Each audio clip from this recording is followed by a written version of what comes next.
Bonjour à tous. La semaine dernière, un projet de loi a été présenté à un Conseil des ministres et un article concernait la pharmacie. Et dans cet article, c'était la création de plateformes pour faire du e-commerce, la création de locaux déportés pour faire industrialiser une activité en dehors de la pharmacie et la suppression dans le calcul du chiffre d'affaires pour définir le nombre de pharmaciens adjoints, d'exclure la parapharmacie et d'exclure le e-commerce.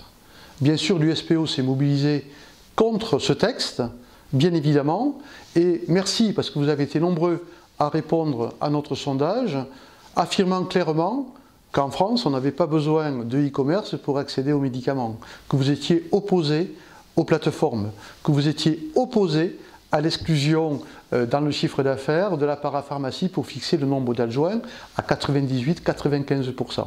Donc le message est très clair et les 7000 pharmaciens qui ont répondu nous aident aujourd'hui pour convaincre le gouvernement. Nous avons été très présents dans les médias la semaine dernière. Nous voyons bien que l'opinion publique est avec nous et ne souhaite pas que le e-commerce remplace la pharmacie de proximité. Et le gouvernement a repris les négociations avec toute la profession pour voir comment on pouvait retirer de ce texte les éléments que nous contestions.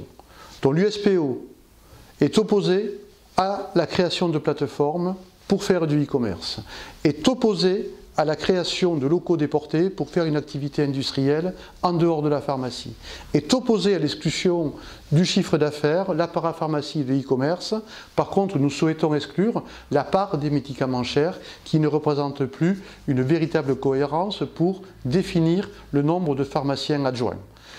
La négociation va démarrer lundi avec l'ensemble de la profession. Nous souhaitons une contre-proposition commune de toute la profession pour convaincre les sénateurs. Le débat démarrera début mars au Sénat en espérant que le texte soit complètement amendé dans le sens où nous le souhaitons. En tout cas, merci d'avoir répondu au sondage, merci d'avoir sollicité vos députés et vos sénateurs, cela nous a énormément aidés et nous vous tiendrons informés dès la semaine prochaine de l'avancée de la négociation pour savoir si nous continuons la mobilisation ou si les choses s'arrangent. En tout cas, merci à tous et merci pour votre solidarité.